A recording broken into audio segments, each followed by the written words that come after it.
Because of the following special program, Mr. Merlin will not be presented this evening.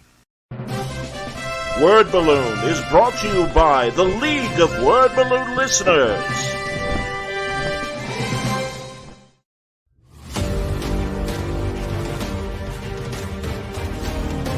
Hi, I'm Alex Ross. The two pieces are sort of a type.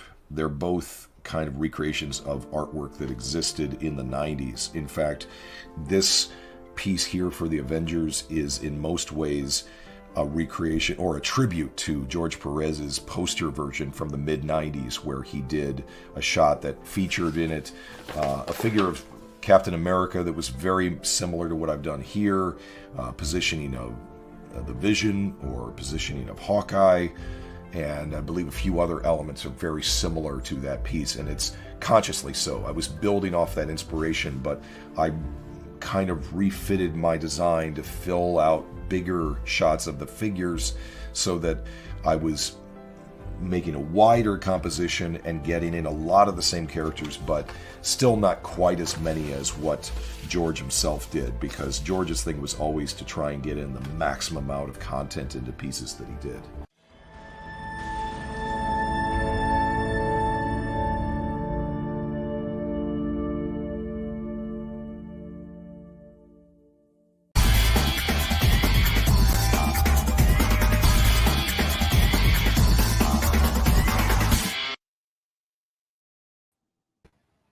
Welcome back, everybody. It's time again for Word Balloon, the comic book conversation show. John Suntress here. The latest edition of the Bendis tapes is happening right now. There he is, Brian Michael Bendis, right there. Hi, sweetie. Did you hear me laughing at Mr. Merlin? Could you hear that? Okay, because I did. I laughed hard. I was thinking last night about how I don't think anyone loves your openings as much as I do, and I was going to request one to see if you had it, and I was going to see if you had the Bonanza reunion one. No. So all right, but so that was better than the one I was going to ask. So, I appreciate you very much. That was there's a half-season show that was an attempted fantasy, which I like. No, as soon as I saw it, I go, "Oh, I've seen that show. I watched that show." Yeah, yeah, man. It was Barnard Hughes was Merlin, and he was an auto mechanic, and he had Excalibur in his garage, and the kid stumbles in and picks up Excalibur, and he's like, all right, oh shit, this is the new Arthur. All right, fine. And Elaine Joyce, a woman that was shared by J.D. Salinger and Neil Simon and Bobby Van, going back to the 70s. She was Tinkerbell. Oh my god. Or whatever. Yeah. But I love that we hey, stay up until 1 o'clock in the morning and talk to us, and we immediately go into the most esoteric television idea you could possibly talk about. I love finding these things, man, and I've got I love them too. Like 10 or so, and I keep looking because there's some great tapeworms out there that have found some really great stuff. Yeah, my podcast obsession over the last couple of months has been Bananas for Bonanza. Andy Daly has an amazing. It's been going on for years, but I was unaware of it, and I wasn't clear of what it is. If people don't know, it's Andy Daly, Matt Gorley, and unbelievably Maria Bamford in her greatest comedic performance. And the fact that I was such a huge fan of hers and did not know that the greatest thing she does is this freaking Bonanza podcast. It's a rewatch podcast of Bonanza. They really do it, but they are goofing on rewatch podcasts. They are full on just, goofing on it. It is brilliant. And what amazes me also is they describe the episode and I go, oh shit, I saw that. I've seen a lot of Bonanza. Where did I see all this fucking Bonanza? Anyway. No, I understand. I was not a regular Bonanza watcher, but there were many in my family. And this is when, families only had one television and three channels, and 3 channels. So yeah, whoever controlled the remote, or even if you had a remote, they controlled the thing. So I know my Uncle Bill was a massive Bonanza fan. And I got to say, for 60s and early 70s Western TV, there's a reason why it was on for, 12 years or whatever it was. But I go down this role, having recently listened to them. This is a television show that literally introduces a female character at the beginning of the episode and kills her by the end. No female character survives the first season of Bonanza. That's true. And if you fall in love with a Cartwright brother, you're gone. Yeah, So anyway, you're gonna die. Outstanding, man. Here we go. Alex Sanchez. It's a Bendis episode. Well, I don't know what the hell they're talking about. You shouldn't know this. Feel good that you don't know this. Yeah.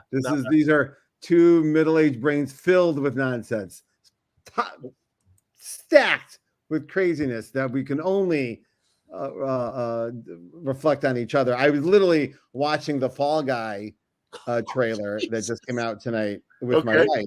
Oh, is there a new Fall Guy? Are they rebooting the Fall Guy? The John Wick guys are making the Fall Guy. Wow. With wrestling, and it's to my taste everything you want it to be. I know other people saw it and probably had different opinions, but I looked at it and went, "Thank you, that's everything I want in a stupid motion picture."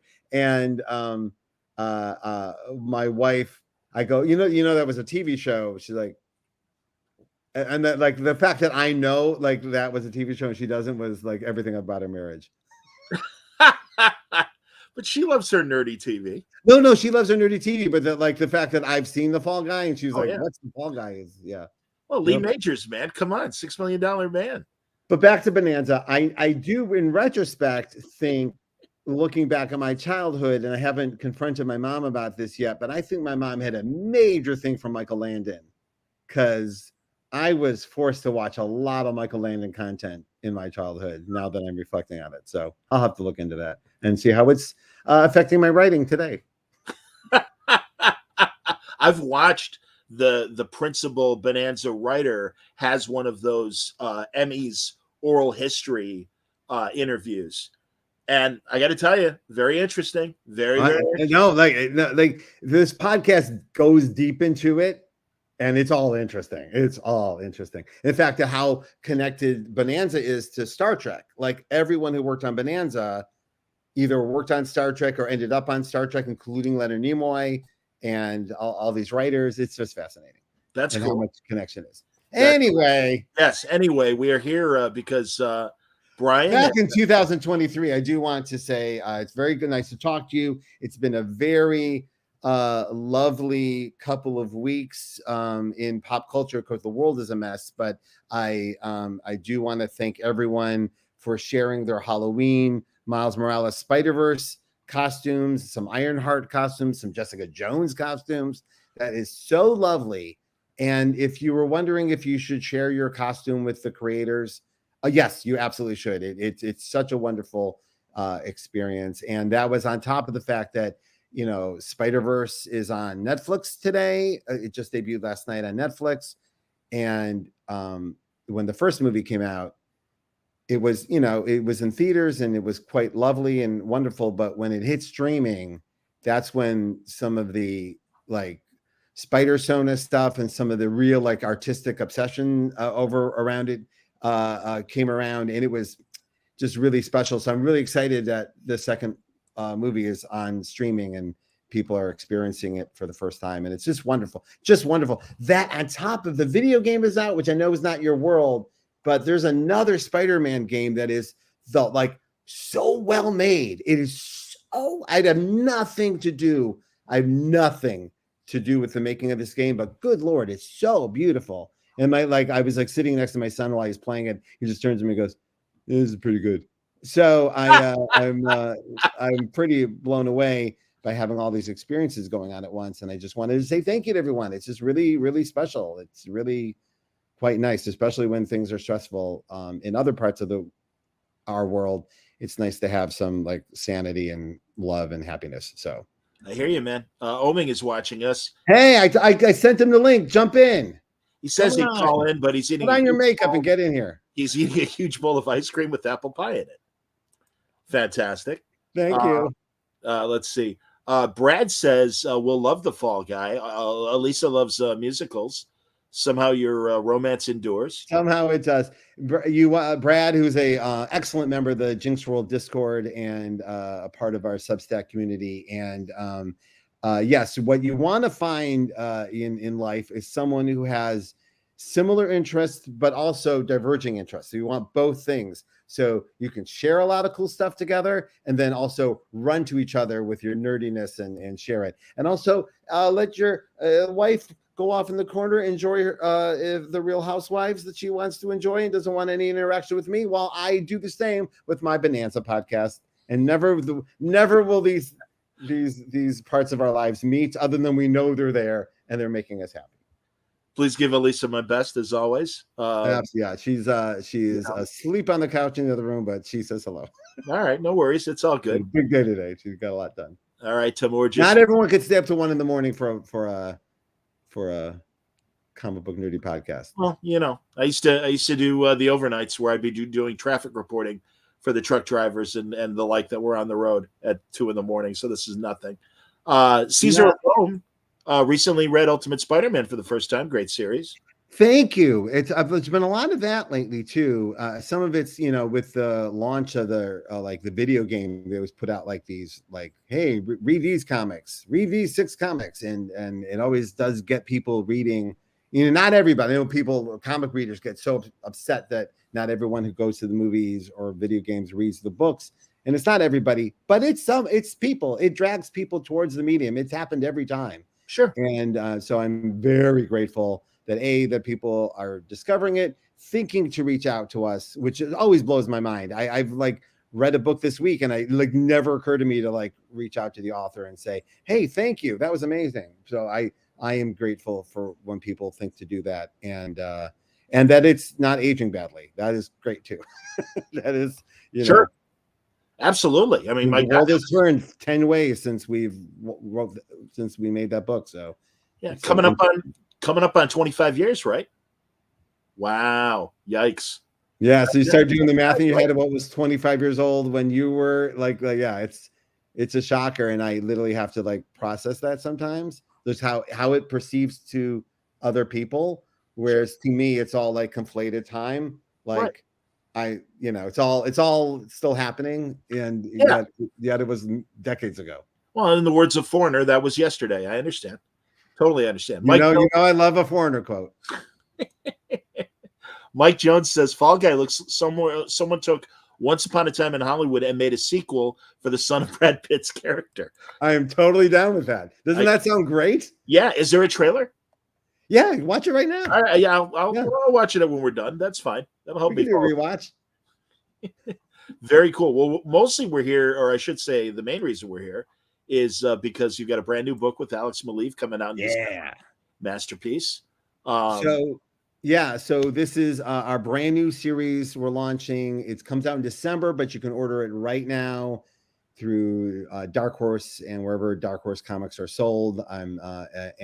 This is a brand new universe of crime characters. It's about a young woman who discovers in the first issue that her long gone parents were actually very famous criminals who disappeared under the weight of one of their biggest heists, and she was left with one of the crew and never knew it until the person that the parents fucked over, a billionaire who they fucked over for a cool billion, finally finds her and decides that he needs more revenge. And that turns her life upside down and also opens her world up to this cast of characters that is her extended family and other people in her life that she did not know, and also starts her journey of discovering who she is and what her criminal superpowers might be. So it's a story about the birth of a criminal's criminal and what they would do in this day of 2023. It's very, very a labor of love to those who love heist pictures and those kind of pulp novels, but it's also a real look forward into where we can go with that kind of material. It's not a tip to the past so much as what can we do looking forward to this kind of genre. Alex is one of my most important relationships in my life and one of the most important collaborations. We've been working together 25 years. We've been working together since Sam and Twitch, even before Daredevil. Everything we do together is so important to me, and creating something with him is very important to me. And the last time we did something together like this with Scarlet, and that was a very intense situation, a dark book morally, and I did promise him that our next one would be a shit ton more fun, and that's what this is. So, did you have the concept first? How did Alex? Did you pitch it to Alex? This is what it is. I was reading a couple of true crime stories that I've been obsessed with over years. D.B. Cooper is one of them. The Garden Heist Robbers is another one of them. But that kind of energy of true crime, and also like how it's made its way into some of the crime comics and movies that I love so much. And I said to him, I want to develop this character as an excuse to really create a whole universe of crime characters that speaks to all of his strengths as an artist. And he got right into it. Like, and also like, it'd be great to like look someone in the eye and say, hey, if you liked our Daredevil, I genuinely think you'd like this, even though it's completely different. And the other thing that really excites me about this book is, Alex has worked with just about only the best colorists in the business, like Matt Hollingsworth. I almost said Matt Rosenberg. He's not a colorist. Matt Hollingsworth and Dave Stewart and himself. And this time we're teamed up with Ian Herring, who is just coming off of the first arc of Minor Threats that Patton Oswalt and Jordan Bloom did. And I was blown away by his palette. And knowing Alex is very particular about who he'll work with, and particularly his palettes, I introduced them, and I'm so proud of how well it's gone. Like they are a team. It brings new stuff out in Alex's work. It brings new stuff out in mine. And I literally just wrote Ian an email this week to say, hey, I know you haven't heard much from me because I literally have no notes. It's just bold, interesting choices, completely involved in the script. And it's just one of those great, I've been so spoiled in this area that every time it happens again, I'm just like, I feel like I'm betting on the house's money or something. You know what I mean? Like it's just such a treat to like, and also just to have new collaborations. It's fantastic. So I'm excited to show it to everybody. Not to oversell. I don't know how much you want me to show. I mean, show anything you want. Okay, I have the book open so we could see. I mean, I don't know if Ian did the colors on any of the covers. No, this cover is Alex. This is an Alex painting. It's all Alex. Yeah. And then who is this one? This is Tula. Tula okay. She does Thought Bubble. She's working with Scott Snyder right now. She's one of my favorite artists. And anytime I can, both her and Peach, if we can squeeze in a little bit of their time. And I was so happy I was able to ask Peach to do another cover for us. She did a Pearl cover for us a couple years ago. And then I think we squeezed this in just before she starts Ultimate X-Men. So I was really happy we got this in. This is just fantastic. That's awesome. I will show pages in a second. And we have I'll even, because we're on a podcast, you stayed up late. We have covers coming from, I'm really excited to say, Ryan Sook. A very rare non-DC cover from Ryan Sook and some other people. I'm very, very excited about that.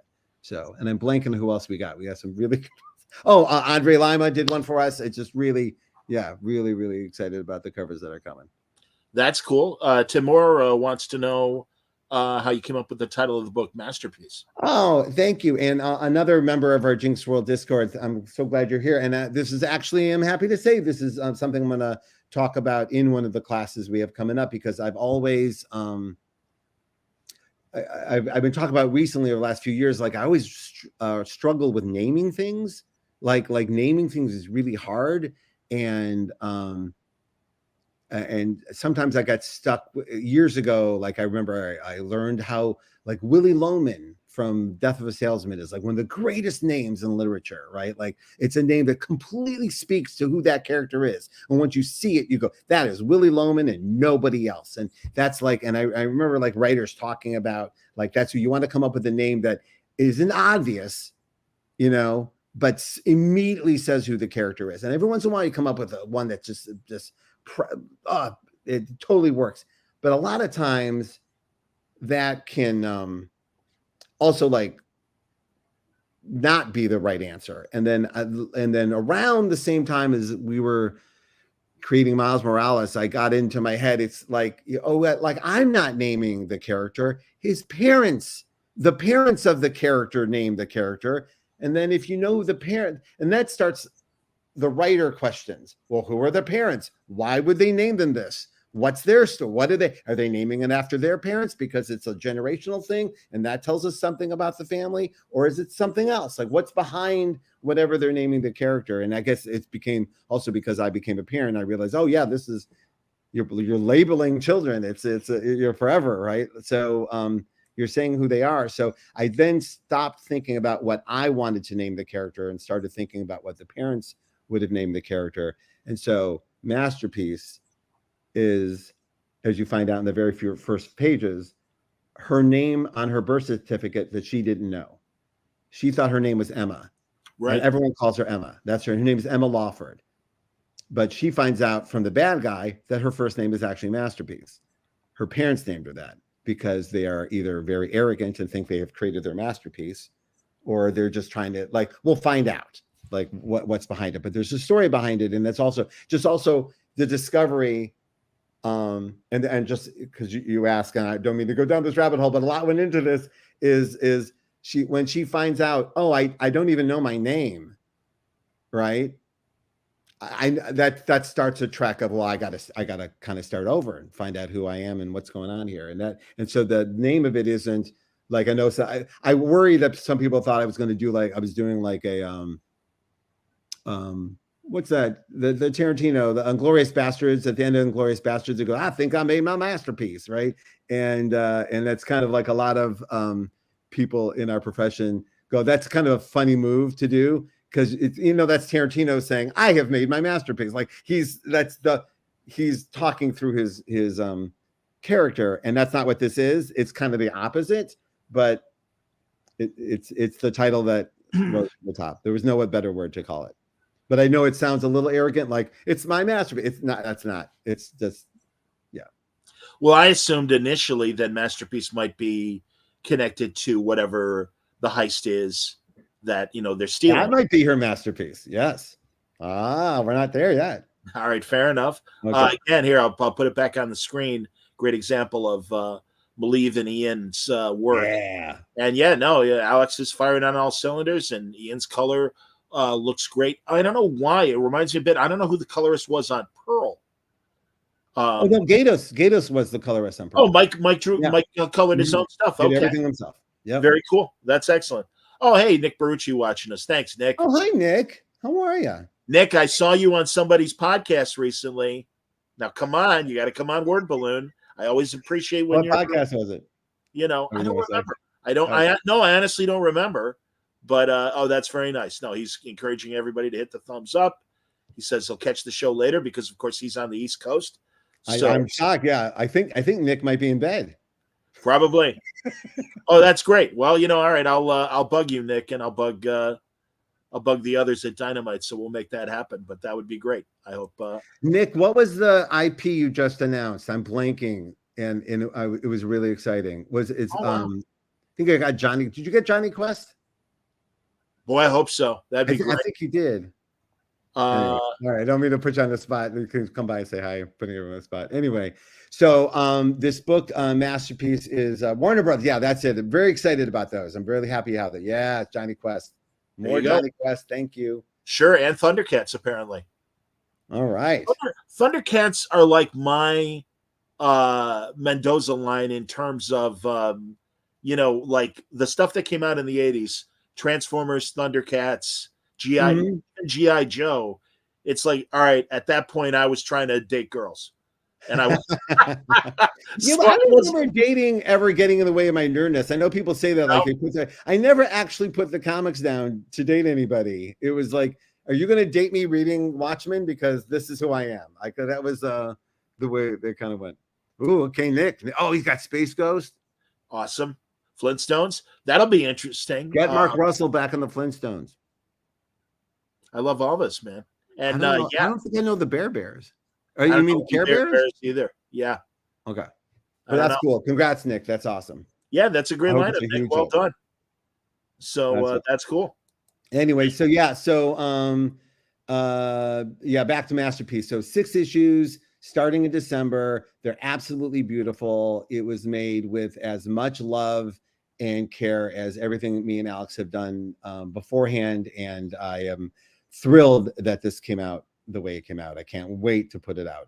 As I said before, my relationship with Alex is one of the most important creative relationships in my whole life, and I just want to make sure that the project matches how I feel about him and I feel about the journey we've been on together, and that it somehow reflects all the lessons we've learned, like everything we've learned up till now. And some of that is very subtle and some of that is very big. And I just wanted it all reflected in there, and we got it in there.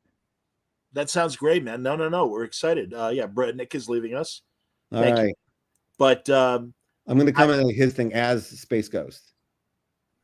All right. You should dress as Space Ghost and only talk to him as Space Ghost. I didn't dress up. Did you dress up with the kids this year? You know, it ends up, I'm at that age where me dressing up is really horrifying to my kids. Like any wig situation upsets them. They don't like it. And also we live a very strange life filled with cosplay and conventions. And, it's not a normal, it's not a normal life for my children. It's all fun. I mean, they're backstage in the green room with Zoe Saldana in Rose City. So their relationship to all this is weird. So I try to respect their boundaries if they also I don't have to figure, some people look good in costumes. I can only get Puck or anything Danny DeVito has played, anything around that area. I can't pull off, I'm friends with tall dudes who can pull off just about any costume. I just doesn't work. Well, mentioning the Flintstones, I didn't do it this year, but I have in the past because of my body shape and face and head and hair. I have done Fred Flintstone before, and I could do a pretty good Fred Flintstone. I made the costume myself. I went to Joanne Fabrics. Wow. Giant orange felt, cut out little black polka dots to put on, and a sky blue scarf that I used as the tie and everything. No, it worked out great. But my most clever, and I think you could pull it off as well, I have black khakis. I have a black sweatshirt. I went to Spirit Halloween, could not find a plastic derby and a domino mask. So I bought those on Amazon. And I also went to the hardware store, and you can get white stencil letters for your mailbox or the front of your house or whatever, the numbers and everything. And I wrote Goon, and I had the hat and I had the mask, and all of a sudden I'm a Batman 66 Penguin henchman. That's awesome. And actually yesterday me and London went to Spirit Halloween to I never go to the after Halloween sale. Yeah, I get it. I'm all bald, guys. But my son went in there for parents who don't ever think to go into Spirit Halloween the day after. Go the day after. They fucking just give you everything. Well, yeah, because they don't want to take it home. Right. Exactly, man. My son was running around going $4 swords. It was it was really great. We had a good time. That's outstanding. Outstanding. Yes, and Mike is right too. Good luck. Yeah, we should go together sometime, and you could be Barney Rubble. That would be great. Oh my God! Hi, Fred. I have. There is evidence of me in costume on the web. I have in the past costumed. It has never gotten the reaction I've hoped for. I think that had something also to do with my reluctance to do it. It seems there's pictures of me online dressed as Batman, as the Flash, very elaborate costumes, but London impressed me when I was staying with you, and it was Rose City weekend, and he had a Green Lantern costume, which was fantastic. Right out of the DC Glom room too. He had a good one. Really good one. Yeah, man. No, it was fantastic. And I love the little muscle suits that they make for kids now. It's a far cry from those Ben. Oh yeah. I mean, Franco lately has really been making fun of those terrible plastic Halloween masks that cut your face, have the terrible elastic string that always broke, and you weren't dressed as Spider-Man. You were dressed as an Ultimate Spider-Man fan, because it was really a smock with a bunch of little Spider-Man, Marvel Romita, senior kind of pictures of Spider-Man all over it. But I remember even as a child going, oh, these aren't great.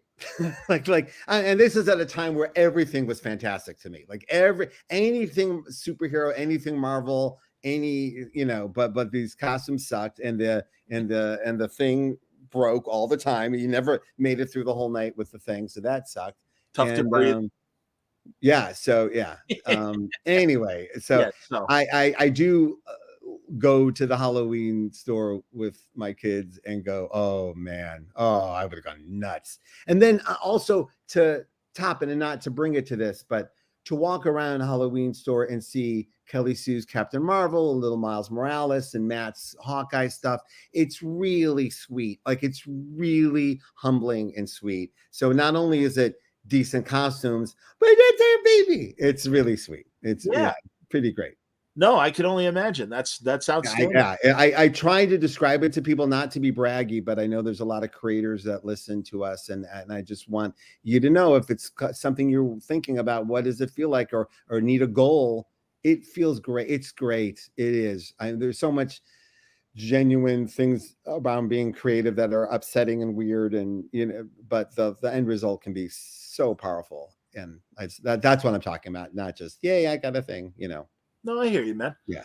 Back to Masterpiece. So finite series, just 6 6 issues for now. We'll see how it goes. We ended up doing 15 on Scarlet.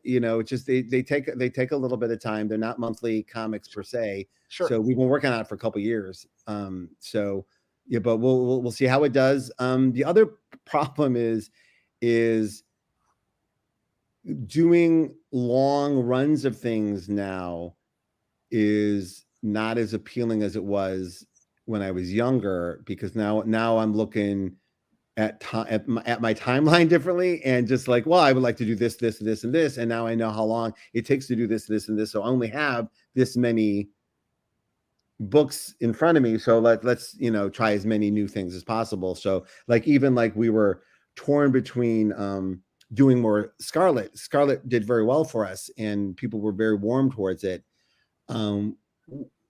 It was should we do more, and the idea of doing something new always seems to be more appealing. And it's not that I'm not in love with Scarlet. I completely invested everything I had into Scarlet while we were making it, but the idea of just creating as much new stuff as possible has become very, very much my number one goal as we go. As I told you in a previous podcast, I hit a birthday at one point and looked around and said, all right, lots been done, a lot of stuff I'm really, really, really, really proud of, and a lot of relationships I'm really proud of. What can I do better? And it was more new stuff. So that is where I go. But also it has to be new stuff with some meat on the bones. You want to not just put out, you want to, we're doing more Joy, we're doing more of the ones. So if people are digging them and we can afford to do them, I will do more. It's a balance is what I'm saying. It is. No, I get it. Absolutely, man. And also there's not been one series I haven't gotten to the end of the original series and went, oh, now I know what to do. Now I with the ones, I can't wait to get to the second volume. We have such a great idea for the second volume, and we've been having a blast. So it's, we'll see if we can do it. And if Alice can do it, sure, we'll make more. Alex Sanchez wants to know, are there any artists you're currently working with on projects you can name? He loves your work with Stephen Byrne and Andre Lima. Let's see. I'm working with Jacob on the ones.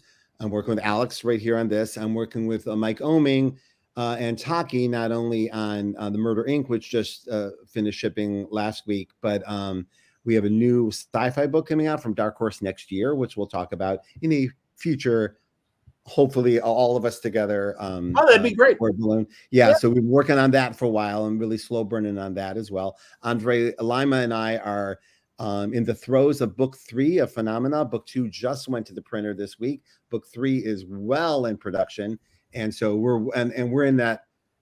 Oh my God! We're at the end of a multi-year run. I mean, we still have months to go, months and months and months to go. But we've been working on this since before the pandemic. All said. So this has been a journey of which we can see the end of this part of it, and that's super intense and exciting. But collaboratively, we're like, oh, let's make sure we're getting everything in that we want to get in. So we're in the middle of that.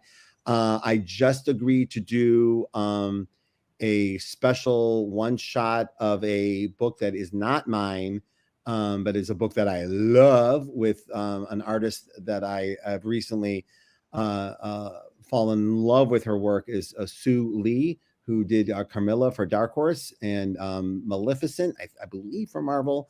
And she's amazing. So I'm going to do something with her. And with the hope that maybe it's there's more to do, because I just think her stuff's amazing. Trying to think who else. Oh, and Bill Walco and I are working on Fortune and Glory, the musical, which continues to come out through Substack, which we just launched year 2 of yesterday. And so thank you for, I know a lot of our subscribers are online tonight, so that's awesome. And so we're going to continue to do that, more classes, more blah, blah, blah. But that continues to be more work for me and Bill. He's a wonderful cartoonist and just wonderful to work with. Yeah, it looks great, man. No, I really am enjoying Fortune and Glory. That's Thank you. And for those who didn't want to read it on Substack, it'll be coming out as a collection through Dark Horse soon, actually, sometime next year. So I've already seen the cover. excellent. Cycle Cleveland. He's from Cleveland Heights. Why do you think, given the area's history, there isn't currently an underground comic scene here? There's yourself. Is there not? I don't know if there isn't. I do pay attention still to a lot of Cleveland media and Cleveland. Look, I follow all the local Cleveland underground stuff and even like the mainstream stuff, just to keep an eye on what's going on in the world. Listen, one of my favorite cartoonists and one of my someone I've known for decades, Eric Shiner, who is one of the great names of underground cartoons in Cleveland. So to me, there always seems to be an underground movement in every city. It just doesn't have a name to it yet, or maybe doesn't. Well, it's maybe hasn't revealed it. like when we were working, like when we were the Caliber Kids, no one cared about us till we weren't anymore. Until we all where did you guys come from? I'm like, oh, we were doing over there doing this, and then we were a scene.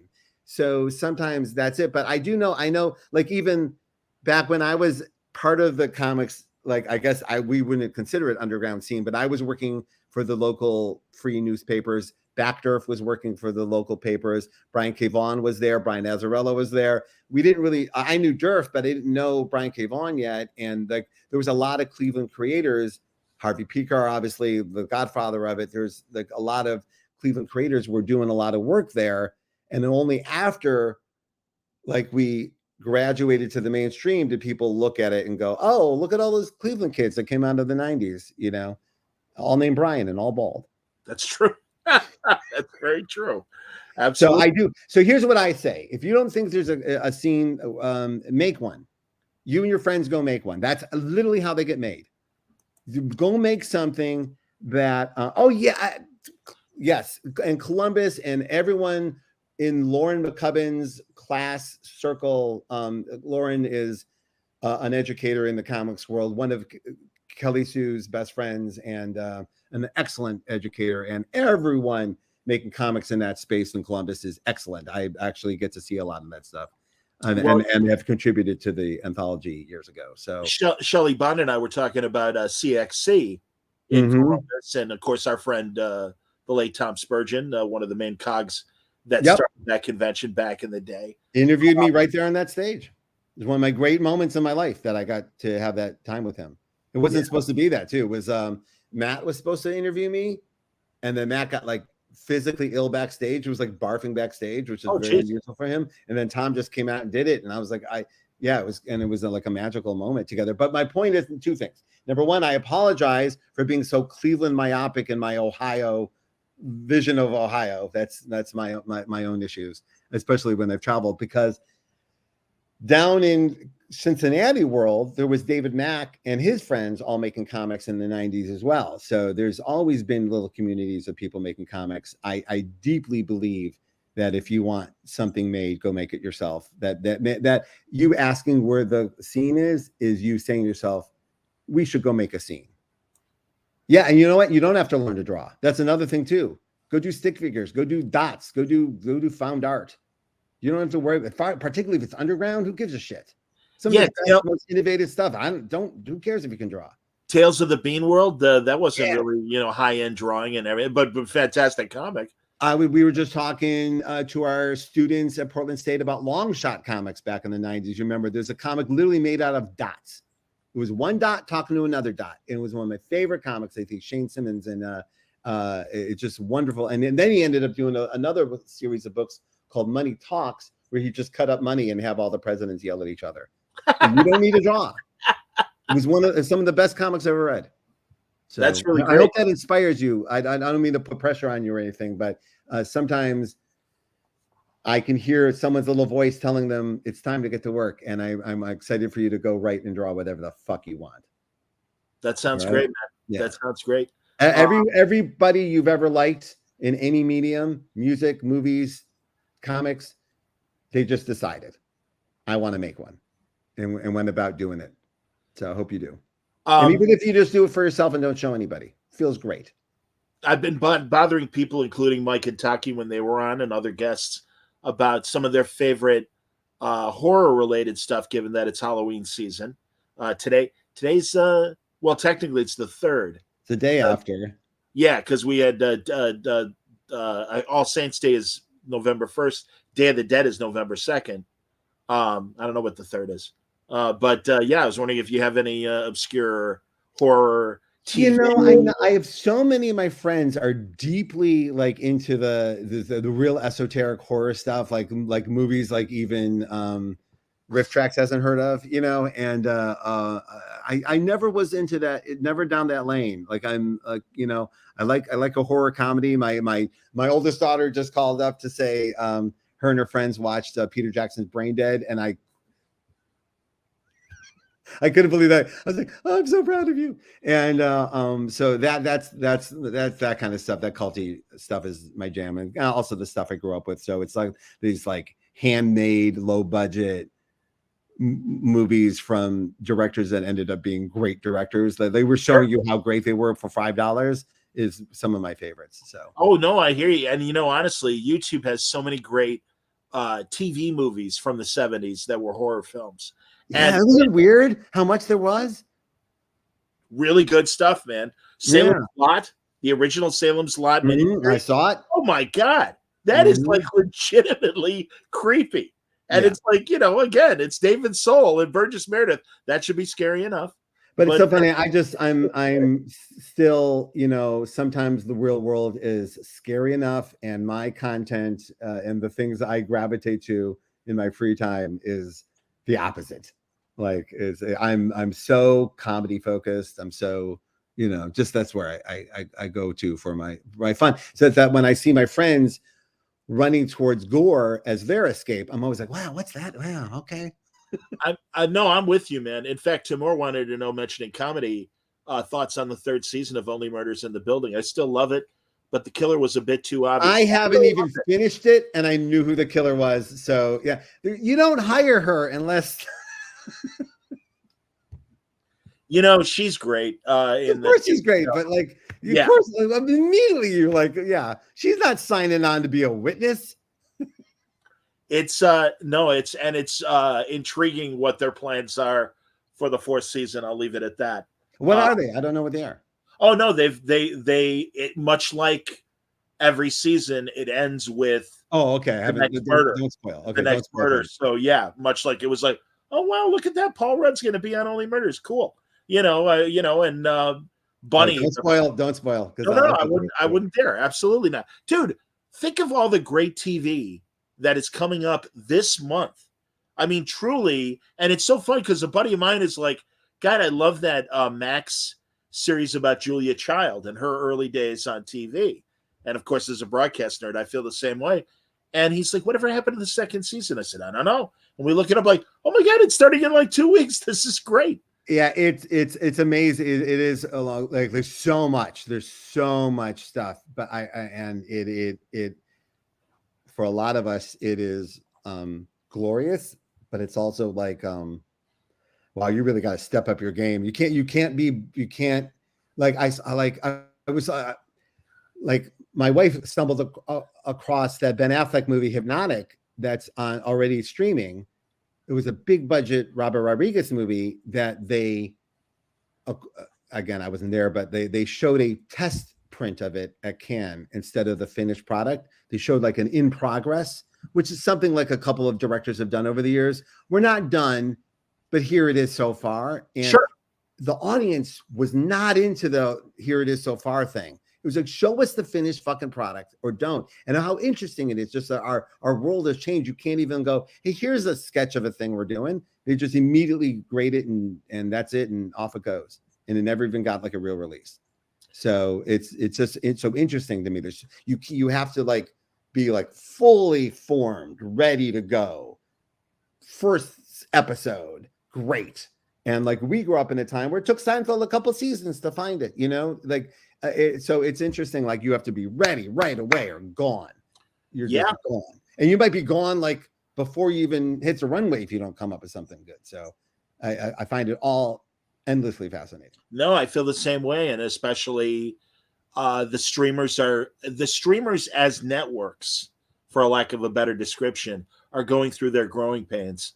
And that's part of the frustration, I think, with the writer's strike that now is finished, but the actor strike that I noticed before we went on the air that I got a new email from SAG, saying how negotiations were going, and still a couple things that they got to iron out, and we'll see how it's taken and everything. But yeah, I mean it's so weird that it's a short little burst of 10 episodes nowadays is a full season, and they need to find their feet, like you said, a lot of these shows.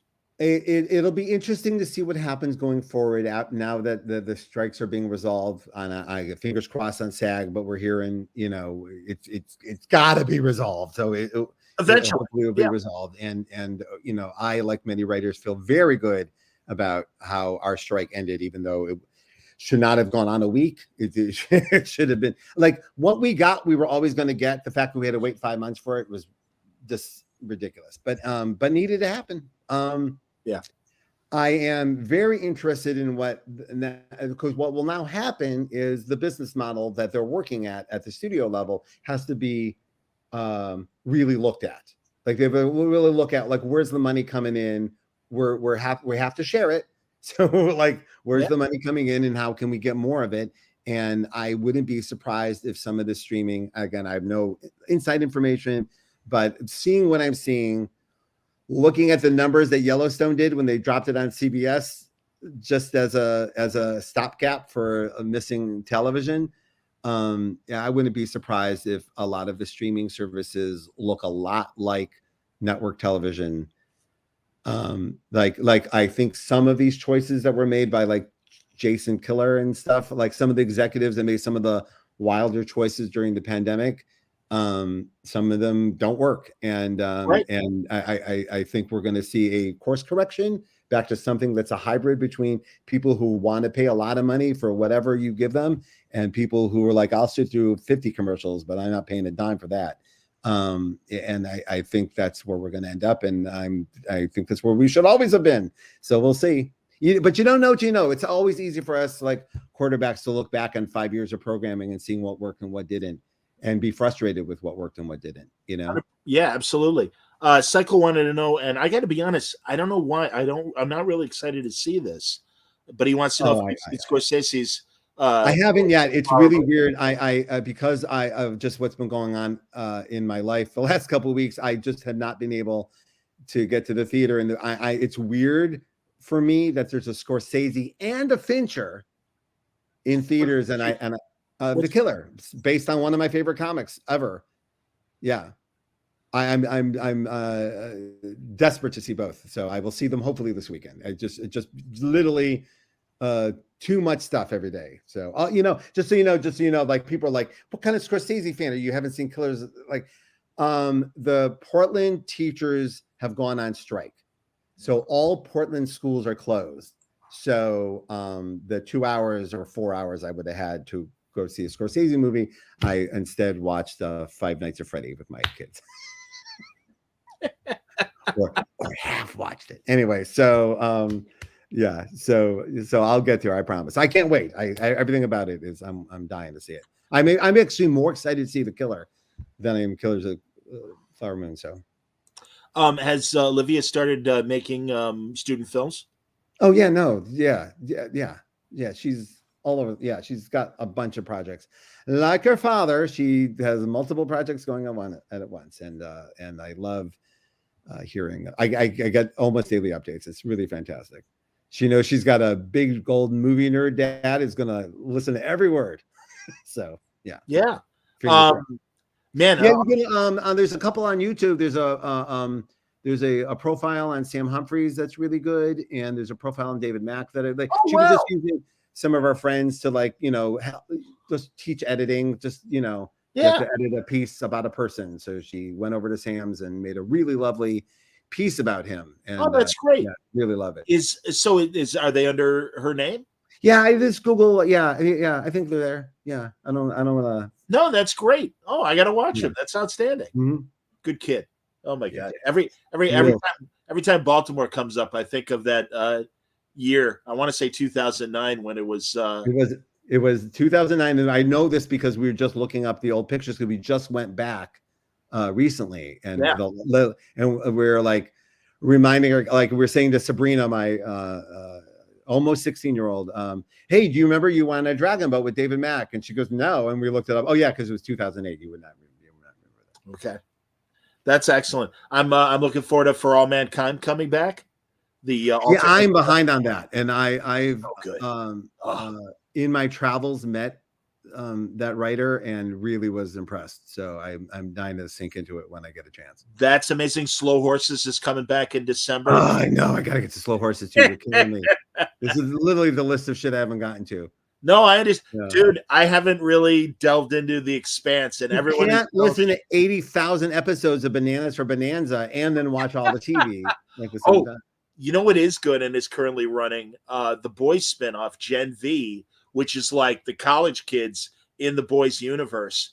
And it's great. And it's the same aesthetic as the Boys, right? But a different set of characters. Oh my God. It is literally, and everyone, I am recoiling when I say this, it is the one TV show that will do something shocking and I will elicit a physical response from me where I pull back. I'm like, whoa. And it's like, God damn. Right. That's great. How many of those are there, So I can't wait. I'll check that out this weekend too. That's like an appointment thing. I should watch. I have to watch that. Here's one of my regulars, Peter Beiser, who says, hi, Peter. Caught The Killer in the theater last week. Amazing on big screen. Sad it was a limited release for just 1 week because it's a Netflix movie. Fincher shouldn't be seen on the small screen. Well, I'm of two minds because I'm just a big Fincher fan, and I love that Fincher's been able to thrive so much in the streaming situation. I think he's one of the directors that is low key making the most out of the streaming situation. He's making stuff that him and Soderbergh are making a lot of content that they really want to make that may not have worked theatrically for them.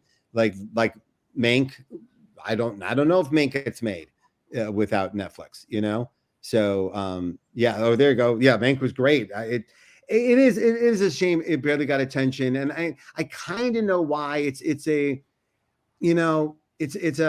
portrait of a broken soul, and that is only interesting to certain people, and I'm one of them. But I'm knowing that for many years of my life, being interested in things. Oh, you're not interested in this? I'm really like, and seeing. Oh, that's probably what it is. It's that like people don't want to hang out with him for 2 hours. But for us who are not there just for the hang, but for the artistry, it's quite wonderful. And also, seeing an honest portrayal of a writer. It's cool, and we got a couple of them. We got that one, and then we got it's the fucking one that Bryan Cranston did. Oh, not Trumbo. Trumbo, yeah, that was another. Seeing another. Oh, I love Trumbo. I love Trumbo. An interesting portrait of a writer, because the writer's life, take it from me, is mostly staring at the wall and not filmic. There's not a lot to film there, so. Seeing it is quite something. So many great performances in Trumbo. I love John Goodman and Stephen Root as the King brothers, and the King brothers are like, so you really need to be an old Hollywood nerd to know who the King brothers were, even though they had a lot of output in the 50s and stuff. Mhm. And they're great. Helen Mirren is great as Hedda Hopper. The guy who plays John Wayne looks nothing like John Wayne, but he channels the spirit and the character of John Wayne. And it's like, once the guy starts talking and acting, you're like, okay, Michael, whatever his name is Edward G. Robinson, is amazing. Mhm. I mean, it's I love that movie so much. Yeah, it's a really great, and it's a very rare that we get portraits like that, and it's just really cool. I'll tell. Speaking of which, a little off to the side, but not really. Please. And it was something I did want to. I recently I posted about this online, but I almost everyone who responded said what, because they didn't know it existed. But I caught on Amazon Prime. It's free on Amazon Prime. The Dave Stevens documentary. Yes. Drawn to Perfection. I loved it. This is a story I thought I knew all about. I was filled with stuff I didn't know. It was also weirdly filled with people we know, but like I've met. Like Oming said, have we met ever? Like when is the time you're going to watch a documentary and go, I think I know everybody in this one. I love when that happens. Yes. No, not like no one's watching the Enron documentary and going, oh, I know all those people. Anyway, so. But the Bulls documentary series, The Last Dance, they're all my friends that I worked with in the 90s in sports. And I'm just like, oh, yeah, that guy or that. And then I do bore my non-comic book friends, and we'll watch a comic documentary and go, hey, that's my friend. Hey, that's my friend. This one, I never met Dave Stevens. Never met him. Huge fan. No, I love it. We all love it. And also watching this, I realized how close I may have been to maybe meeting him. Like we were running, the Venn diagram was a little tight in some places, but I never got to meet him. I would have lost my shit on him in a way that would have been uncomfortable. I hear you. Absolutely. And probably would have made the documentary. It would have been so embarrassing. But have you heard the podcast about the creation of Comic-Con and Brink Stevens, his wife? It's called Comic-Con Begins. It's all about San Diego. It's my buddy Matt Klickstein.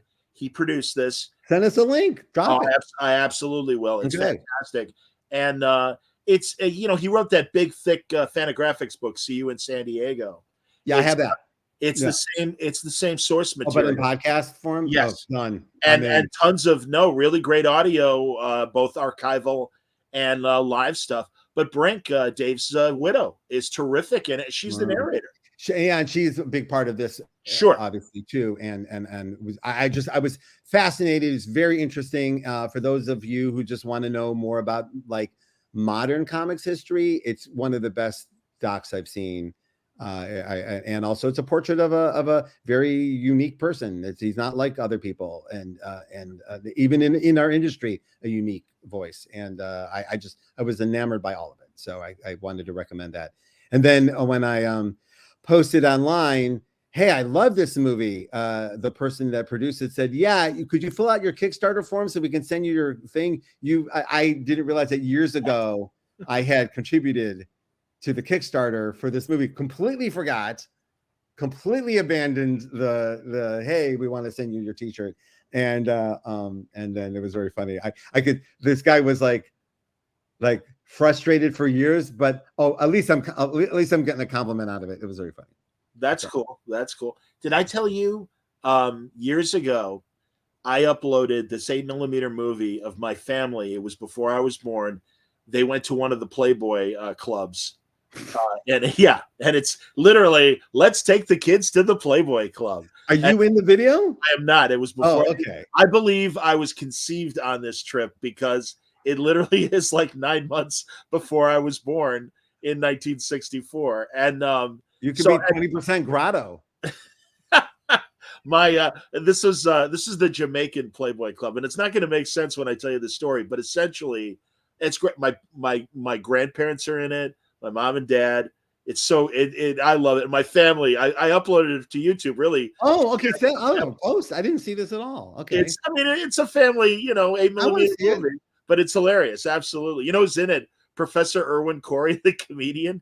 He was tumbling at this Playboy Club in '64, and you see him kind of goofing around and stuff. He's a comedian, but we call Professor Irwin Corey a comedian. Well, sort of. I mean, he was like a science guy. He was no. He was a double talk comedian who faked being kind of like Sid Caesar being the professor, and he's in Car Wash. Everybody, the fine early '70s, fantastic comedy with Franklin Ajay and so many great people.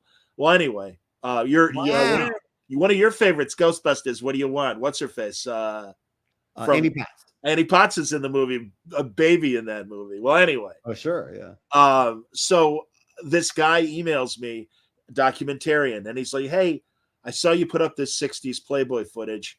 I'm making a documentary. I'd like to be able to use your footage. I can't pay you." And I said, "Hey, man, just give me a film credit.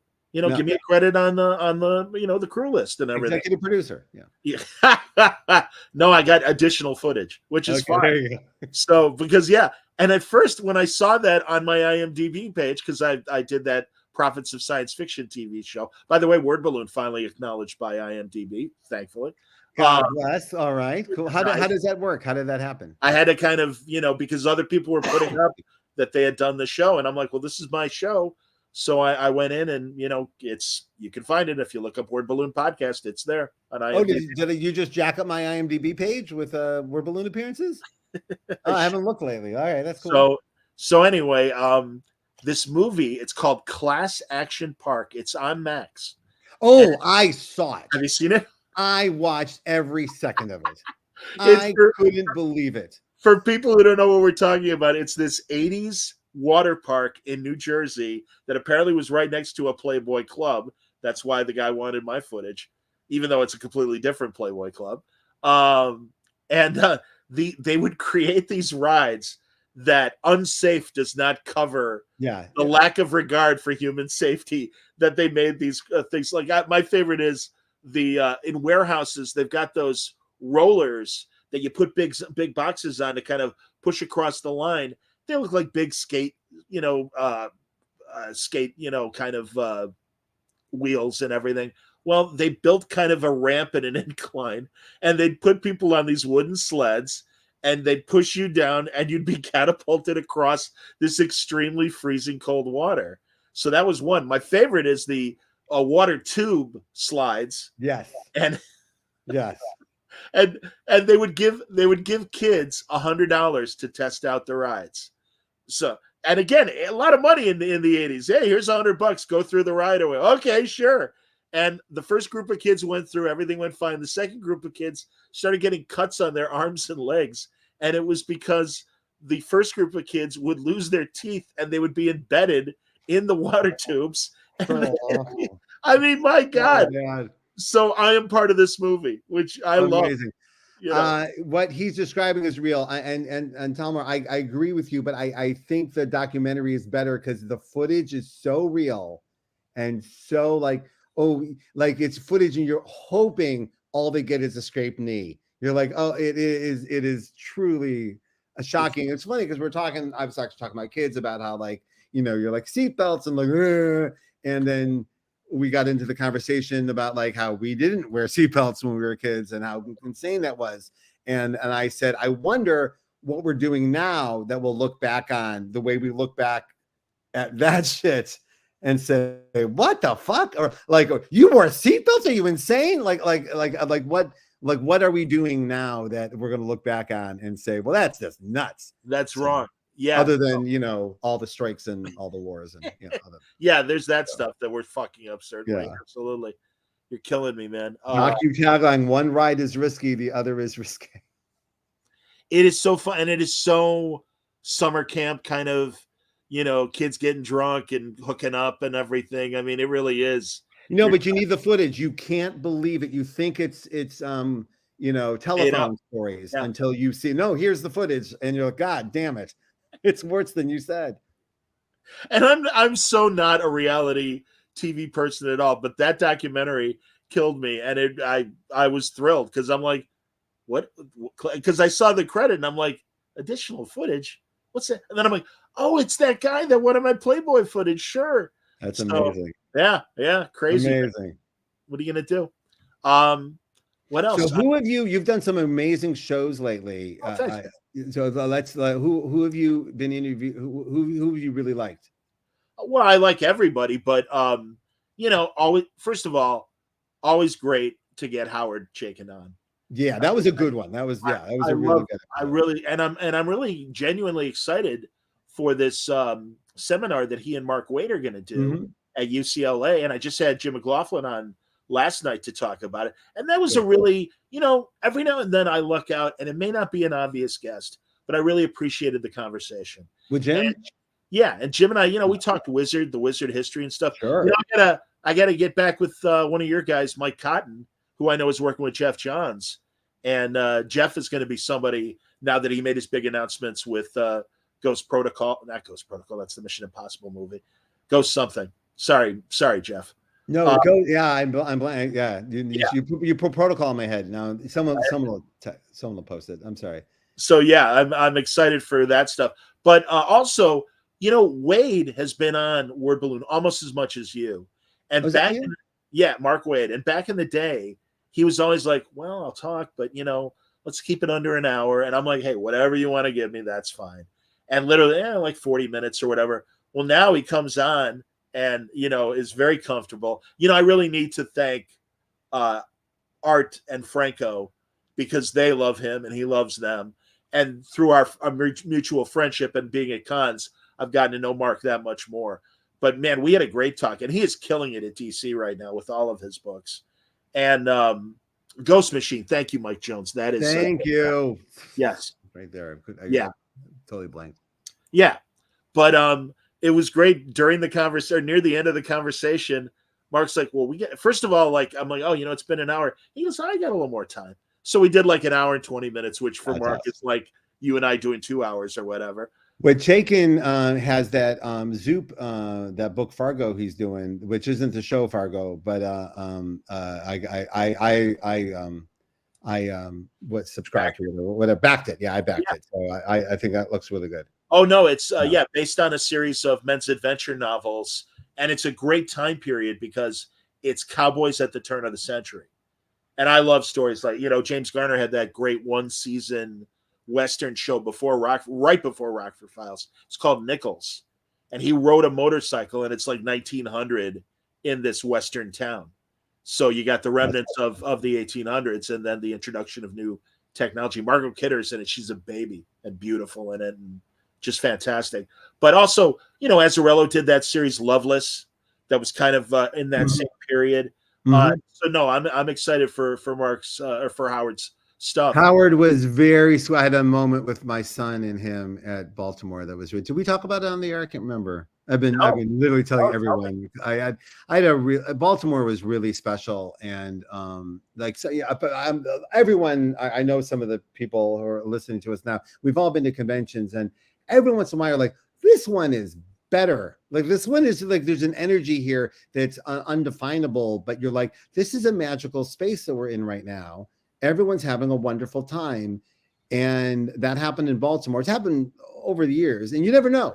Sometimes, I've never been to a bad one, but I've so every once in a while you're like, wow, what's going on here? In Baltimore, it's always been a great show. But this last one was everyone was I don't know, had a really great energy to it. And had a lot of great moments with Walt and Wheezy and Klaus Janson, and our Adams was there. And I was, and I hadn't done a show in many years, and I hadn't been back to Baltimore since 2008 or 9 or whatever that year was. And so I was not paying attention to how emotional I was getting. Like there was a lot to go. It was like like a lot of Spider-Verse, a lot of love, a lot of just, and then I everyone's being sweet. And then someone said, hey, Jose Luis Garcia Lopez is here. And I don't know him, but we worked together briefly when I first came to DC. And I was, as you know, very, very, very moved by that whole experience. And he was delightful. And I just ran up to him because I'm like, oh, I have an opportunity to look him right in the eye and say, thank you, thank you, thank you, thank you. He did it as a favor to Dan, but it was an enormous favor to me. And it was just wonderful. So I came up to him and I expressed my genuine love of him for my whole entire life and how much it meant to me that he took time out of his retirement to draw Superman with me. And he put his hands on my shoulders and said something so nice. And I like I wasn't paying, like I said, I wasn't paying attention to where I was emotionally. I went, oh shit, I'm gonna cry. Like I'm like, oh no. Like, and I fucking ran away from him. Like thank you very much. I say Luis Garcia Lopez. And I had to catch myself. I was like, please do not sob in front of this gentle, wonderful old man. And I had to then come back around and then take a picture with him and say thank you and make it like I did. I had to walk away and come back. So that's where I was emotionally. It was wonderful. Had breakfast with Walt and Tom King. We had on Sunday morning. And as we're leaving, I'm walking out. My son's with me, and we're walking out. And I walked to say goodbye to everybody. And Howard, and I said, "Oh, Howard, this is my son, London. London, this is Howard. Howard is one of my all-time favorite comic creators of all time." And then from the next table over, from over his crowd, you hear Walt Simon said, "I took you to breakfast," and just really loud, like started yelling, and very funny. And Howard, without looking over to Walt, looks at my son and says, "You know, if you weren't here, I'd be swearing at that old man." And my son knows enough to know like funny stuff is going on. The whole time Walt's yelling shit at us. Howard's being very dry and funny.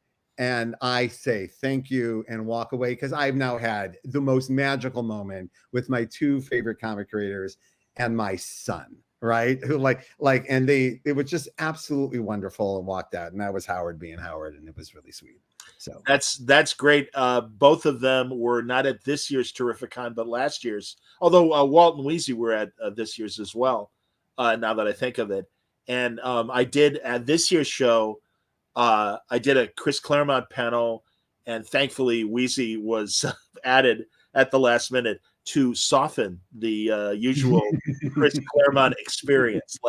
Let's leave it at that, and people who know exactly what I'm talking about. But Walt came up and wanted to tell an X-Men story when he was working in the X office at the same time.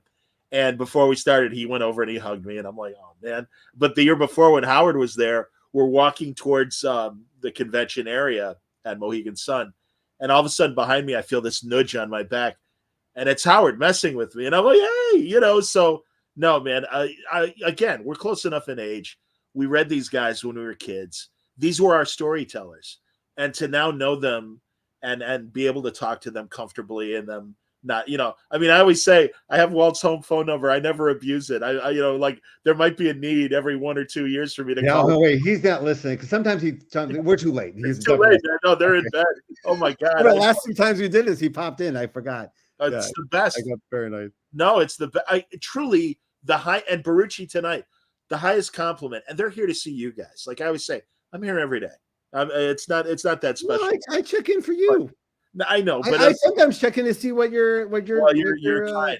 But when your situation here is, when Mark or Gail or Howard Howard doesn't do it because Howard's an early riser or a late, early sleeper and stuff. But Walter and stuff. Oh my God, it is like Walt Simonson is watching me right now. That's fantastic. Yeah, it's great, man. It's so great. That's funny. Mike says Walt and Howard are the comic book odd couple. Yeah, they shared a studio. Can two cartoonists share a studio without driving each other crazy? The other funny part of that was, and I hope it doesn't. The week before I had taken London to see Riff Tracks, Rad Live, the movie Rad, right? And it was like, is that a skateboard movie? Yes, starring Lori Loughlin, which I forgot. The plot of the movie is Lori Loughlin wants to go to college. And the college exam scandal with her, like they went an hour before they dropped that joke into the Riff Tracks, and I went, "Oh, I totally forgot about that. That was a great one." But the point is, we see this great movie, Rad, and the one thing was I was like, my son's always asking about my childhood, and like the kids are always asking. They see things from Stranger Things, and they go, "Did that really happen in the '80s? Did you really do that in the '80s?" And so when we were watching Rad, I literally turned to my son and go, I will never be able to show you anything more my childhood than this fucking piece of shit. I may have used different words, but Sure. than this movie. This is and it was a kind of comedy. Like my son had never seen a Riff Tracks before, and Bill Corbett's amazing, and they killed it. It was a great one. He laughed and laughed, and it was, you know, he got a lot of the jokes. And then while we were walking away from Walt and Howard, London goes, "Were those the guys from Riff Tracks?" Because they were funny old guys. Sure. And that's the only time he'd ever seen funny old guys. Riff Tracks is still Mike Nelson. Yeah. Murphy, but to him, they're funny old guys. No, I get it. Yeah. Sure. No, that's great. That's outstanding. See, and I always fell over laughing when he goes, "Was that the Riff Tracks guys?" Yeah, that's right. That's outstanding. My movie like Rad was Tough Turf, which was James Spader. Saw it in the theater. And as did I. And Kim Richards, who now is one of the Real Housewives of Beverly Hills, I believe. We knew her as a little girl when she was on Nanny and the Professor. She was a child actor and stuff. But yeah, I hear you on Rad. That's fantastic. I did not see Rad. I have to admit. Rad, the Riff Tracks of Rad, I believe, is online now. So it's a great one if you're looking for it. That movie is perfect. Riff Tracks. My favorite Riff Tracks line was about the Ben Affleck Daredevil movie after the big fight between him and Elektra, and when she's leaving the diner and she turns around and says, "My name is Electra Nachos," and one of them goes, "Your name is Electric Nachos?" So, here we go. One day I'll be able to talk about how good that script was in comparison to the final product. The people never will know. Like, we all read it and went, "What a good Daredevil script," and just did not film the way it was written. I understand. You know, what is it with and back to Rad and 80s comedies and stuff? You know, I lament that although they can get their comedy. That's a good one, Mike. Sorry, Mike dropped a good one in the thing. Oh, about BMX Bandits with Nicole Kidman. Yep. Is that Rad?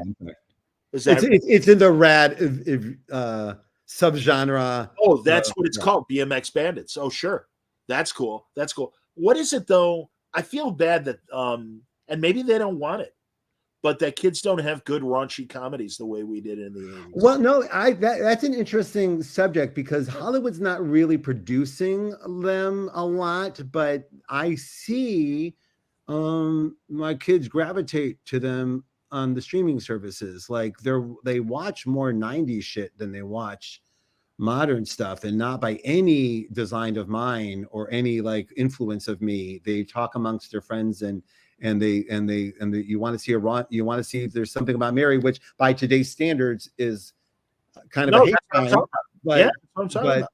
But people like naughty shit, and you know, it's fun. Like Porky's is a terrible movie with terrible messages and ideas behind it. Yeah. And the fact that was sold to us as like the moral center, this is how you behave in school. Sneak into the locker room and girls, and but so it's interesting that Hollywood is responsibly not putting out stuff with terrible messages anymore, but there's still quite an attraction to some of it, and also so much of it gets chopped up and put on TikTok in different contexts, so they see a lot of like the best jokes or bits or naughty bits or shocking bits or things that you're like, that was filmed by adults, like that kind of stuff shows up. They see it all the time, and then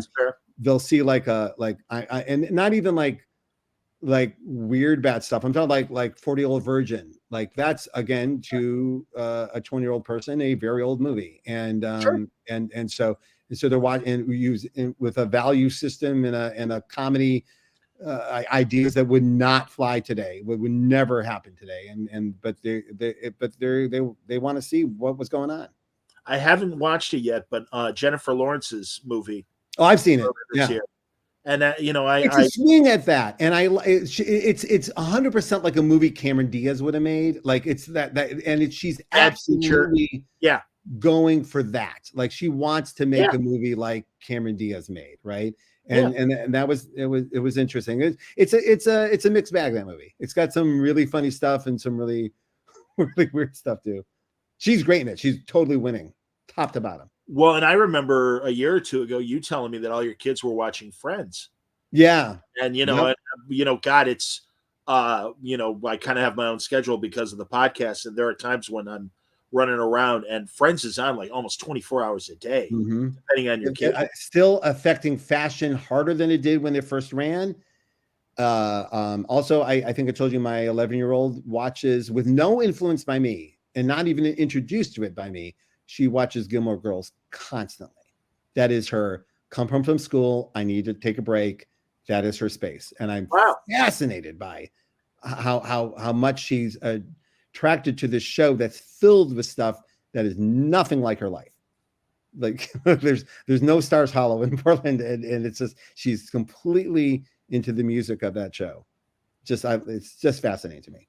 That's cool. No, that's excellent. And even like Friends is a ribald sex comedy by today's sitcom standards. They watch it and it's naughty. Ooh, they're sleeping together. Yeah, it's and making jokes about each other's body parts that would never fly today. It's fascinating. No, I hear you, man. No, it was certainly last weekend when we lost Matt Perry. It's like, that's tough. I mean, because again, you and I we're close enough to his age. I really felt like I grew up with him. I remember him in that River Phoenix Night in the Life of Jimmy Reardon. I think that's one of the first I didn't post, but I was like, none of you are going to talk about how great he was on West Wing? Like West Wing's when you went, oh, you're great. Like, yeah, Chandler's a great creation, but then you went off into Aaron Sorkin land and you're like, oh, okay, here you go. So it's sad that like there clearly was a next chapter for him in that space. Like there was definitely a streaming show starring him that would have been something special, and too bad we don't get it. I wish he would have stuck on West Wing longer, because he's only on a handful of episodes. Because that's what we got Studio 60 because of how great he was on West Wing. They literally created a character for him to make Studio 60, and it was nice to see everyone going, like, remembering Studio 60 better than it was after he had passed. I remember us like discussing Studio 60. I was not I did not drink the Kool-Aid on that Sorkin show. And I love Sports Night and I love West Wing. Everything that he does. Even Newsroom, which I find a little too Newsline? What was it called? The Newsroom, the HBO show. Was it Newsroom or News something? Newsnight? The name of the show was The Newsroom. Okay. It might have been called Newsnight. Might have been the mistake on Newsroom is they shouldn't have done actual news. They should have made up a story that was an avatar for what we know to be stories. Right. And done that. Once, I mean, they're making that mistake on another show right now, the one with Jennifer Aniston. Like now they're covering COVID. No, create something new that we can all like get into, not like be triggered by or not care about anymore. I remember even reading I was obsessed with the pilot of The Newsroom. It's a great read. But I was like, oh, you're doing. I remember I was reading it, and in it is like the oil spill. There was an oil spill in the pilot, and it was a real oil spill of the Valdez or something. I'm like, oh, you're doing the Valdez? Like I wonder what they'll do in the final pilot. I remember saying, I remember what I thought it was a placeholder almost thing they'll do, and then because I think Sports Night was Aaron Sorkin, and but at Sports Night used fictional teams and fictional players, and it made it more universal. Same thing would have been done with the news. And eventually, if anyone was looking for a review of The Newsroom from 10 years ago, that's my take. No, I hear you. And eventually, they did go to fake stories. They had that Army story where they used sarin gas in a military situation. Stephen Root was part of that. Yeah. But no, the ship had sailed by then. They'd already like set the table. Oh yeah. No, because it really was like, hey, I think we discovered the 1% versus the Occupation Wall Street story, and it's like, yeah, okay. And also, what drove me nuts was when Jeff Daniels would have a very poignant editorial that he would do, and everyone in the newsroom would stand up and like watch, and it's like, no, man, at newsrooms, you're doing your job. You don't have time to look up, man. You're working on the next story. I know that from even a sports capacity. It's like, I felt it was a little self-indulgent, but Yeah, what are you gonna do? all right, it's all right. No, and I thought Jeff Daniels and the British woman that plays Ross's British girlfriend from Friends. Well, I saw Jeff Daniels on Broadway in the Aaron Sorkin's adaptation of To Kill a Mockingbird. To Kill a Mockingbird, and that was really special. And I felt like all of Newsroom got him prepared for the musicality of what was to become for To Kill a Mockingbird. So I think I felt like the Newsroom was worth it because I saw this beautiful masterpiece they made together. There you go. No, that's cool. That's cool. And that's where we'll leave it. Yeah, hey man, honestly, I didn't have much, and no one is really chiming in with any Marvel. No, we're just hanging. I appreciate that. No, we're good. Yeah. We don't have to. We covered it. Please, hey, follow us on the Substack. We'll continue with that. The ride continues at Dark Horse. Please pre-order Masterpiece. Tell your local store you would like whatever cover you would like. If you like all of them, let them know.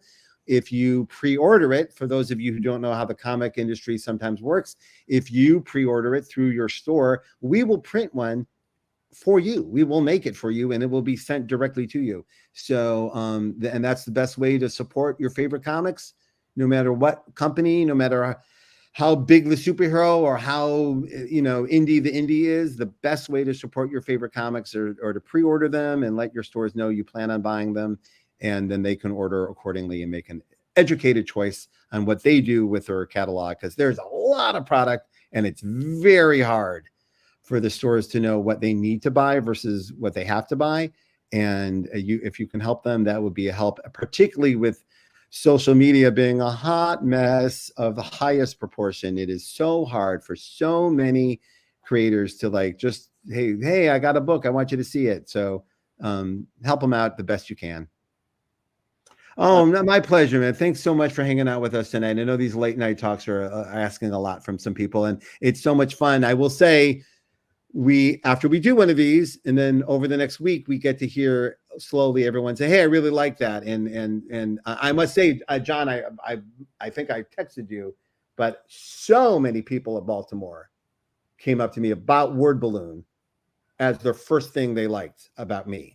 Oh, that's great, man. Yeah, and I just like, we don't go around asking people, so the people come up to hear you are very listened to in the Comic-Con crowd. You are every parent at Comic-Con has you on their ride to school playlist for sure. Well, I apologize for all. I've heard that so much. All right, I apologize for all the F-bombs that I drop on my show. Can't help it, man. I don't. They're gonna hear it once. They're gonna hear it eventually. Wagner, Matt Wagner and Kelly Jones were on about their Dracula. That was a good one. I actually was going to lean you into promoting that one. Yeah, I love that. Again, Matt is someone that I met very early on Word Balloon. He got it right away, and it blew my mind that he liked my stuff. Kelly Jones, I met him at one of Tony Moore's Cincinnati conventions, and I'm introducing myself, and he's like, "No, John, I listen." And I'm like, Kelly Jones listens to me. That's amazing. That's awesome. So, yeah, no, they're great guys. But Matt, before we started, he's like, "Can I swear on your show?" And I'm like, "Of course you can." I'm like, "Yeah, man." I go, "You got to understand, I came from 30 years of radio in Chicago, and it's like, it is such a pleasure to be able to talk and not worry about, the FCC. Your last one with Tom King, I listened to too. I really liked that. Tom is always great conversation. Yeah. So I just wanted to point out for people looking for what to listen to. Shelley Bond 2 days ago was great. Yet, but I will. Yeah. She's a sweetheart and a good friend. Editor of Bitter Root. Indeed, David Walker and Sanford Green and Chuck Brown. Absolutely, a great comic. Absolutely. Got to get David back. It's been a while since I've talked to David. Here's what I promise you. We were going to try to get Alex Maleev on here tonight, but we ended up scheduling at 1 o'clock in the morning his time, so that wasn't going to happen. I think his response was 1 in the morning, and so Alex and I just did the Comics Couples podcast. It was Alex's first podcast, and you have been waiting patiently to have Alex on here to give you the business. So if we can squeeze in an Alex appearance, we'll return quickly to get Alex in here so we can cross this off your list. No, that'd be great, man. No, I've been, pardon me, I've been chasing him since Daredevil.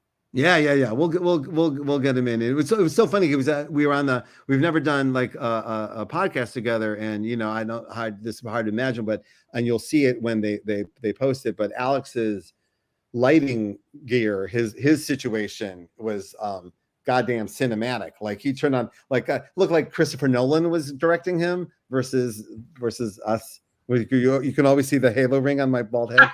So, yeah, it was quite lovely to see him lighting himself so beautifully. So anyway, that's great. Hey, have you spent any time, because I met her through Matt, Ilsa Chartier?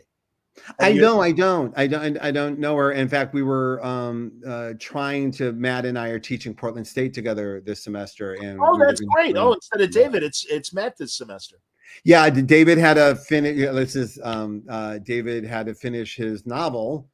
This is the most professorial thing you can do is take a semester off to finish your novel, and Wonder Boy did it. And Matt said, "Hey, I'll come in." And Matt's been like most of my friends in Portland. Everyone's been contributing to the class since its inception many years ago. So Matt's really good at teaching. It was really been a great semester. And am I right? Isn't Matt one of the writers on this new Godzilla show that they're prepping? Yes. And let me say, and I know Matt's my bestie and all that, but this show is really, really good. And it's been really exciting. Matt came up with this years ago, developed it through the pandemic, and they put together a killer creative team, an amazing cast. It is ambitious as everything Matt does is, yet as entertaining as everything Matt does is, and it is born to make this show. And he did everything he's learned so far has made it into the show. I can't wait for people to see it. I'm so excited. And if you see them really starting to promote the fuck out of it, it's because they know they have the big giant winner on their hands. It's a big pile of win. People are going to really dig it. It's just well made. So, well, hopefully the strike will end soon, and that'll be among the new shows that we can finally see that are in development. I'm waiting for the Battlestar Galactica reboot. My fingers are crossed on that. I hope it's good. We'll see. But no, man, this is great. So everybody, go to your local store. Make sure you grab or order Phenomenon. It comes out in December. Masterpiece. Phenomenon is out now. Please, if you see it, grab it. No, but it's okay. It's 3 in the morning, buddy. You're allowed. It's okay. No, it's Phenomenon is on sale at all bookstores all over the world and in many languages. Masterpiece will be debuting first week in December through Dark Horse / Jinx World by me and Alex Maleev. There you go. And here's that cover again, everybody. So yeah, there you go. So just tell the store you want to order it. Thank you for doing so. And even if you're not a pre-order and you buy it when you see it on the shelf, or you'll wait for the reviews, whatever it is that you do, thank you for supporting it. I deeply appreciate it. It's such an honor. It's such a crazy experience to just go year after year, being able to make stuff with my friends and pay my bills with it, and have this interaction with everybody and tell stories and introduce new characters to you. It's just the best. And I just want to say thank you. Sounds good, man. But we got any thoughts on what? Yes, I'm not going to take full responsibility for the ROM Space Knight resurgence. Obviously, I had nothing to do with it, but I do believe that my constant keeping ROM in the conversation of this podcast over the years has helped keep the beating heart of ROM Space Knight alive just a little bit, just that little extra life, so we can have this moment where ROM Space Knight will come out and we can try to tell our kids this is cool, and they look at us like we're nuts. No, it was a great concept back in the day, and they produced a lot of great Marvel comic books, and it's great that Marvel and ROM have found their way to each other's worlds, and we get new ROM content. I think it's fantastic. Yeah, for those who don't know the history, I have been trying. I begged Marvel to get Micronauts and ROM back every day. Like I didn't have enough toys to play with over there. I was begging them, and I did. I told Tom, I go, listen, just let me know if ever the day comes where the lane's clear on Rom's Space Night. I literally, whatever scene I'm writing, whatever event we're in, whoever's speaking, whatever's going on, the minute you say it's okay, Rom is going to crash into that scene. I don't care what's happening. The Rom is crashing into that scene, and we're starting the Marvel Universe over. Wow. There you go. Jesus. Never happened. And to the point where if you look at, there's one annual I did, I believe with Brian Hitch, and the Space Knights are in it.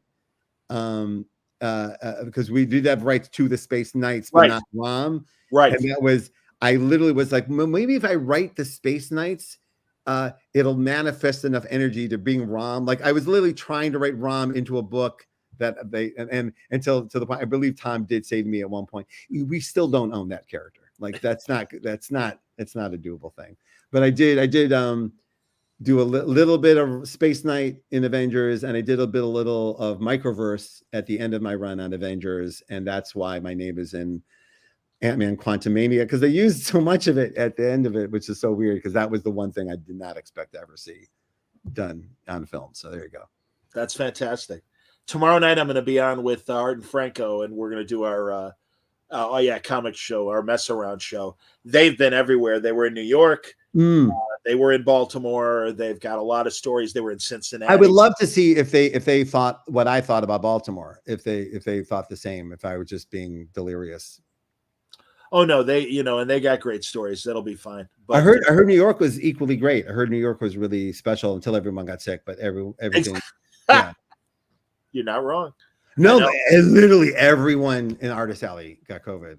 Well, I mean, my God, they were using the Javits Center as one of the COVID hospitals from the start of the outbreak. So yeah, well, it doesn't hang around year after year. No, but again, and then you got the rats that show up after hours and stuff. I mean, it's not the cleanest petri dish that you can hang out in. So what are you going to do?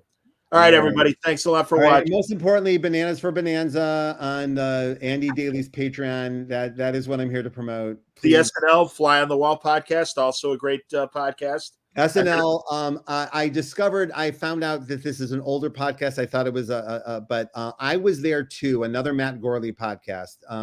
I was there to interviews the 7th person on the call sheet.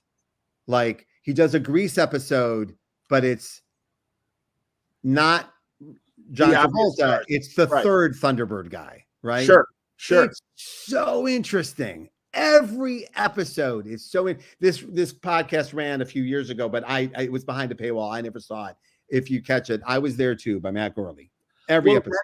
I'm reading Voices from Krypton, which is a great Superman oral history book. I don't think I knew about this. Wade told me about this, and Jack O'Halloran, who played Non, the third Phantom Zone, he has the best stories about the whole experience of the two movies. And it's just like, that's great. No, I interviewed the prop master from Steve McQueen's movie Le Mans, the racing movie. Yeah, it's like that. It's exactly like that. No, a lot of these people, they have great stories. So yeah, I was there too, everybody. Yeah, I was there too. I think anyone who likes this podcast would like that podcast. So excellent. All right. I think we're good. Yeah. All right, hang on, because I'm going to bother you for a couple minutes before you leave. Man. But until next time, everybody. Thank you very much for watching. Stay safe, stay happy, stay healthy. See you on Substack.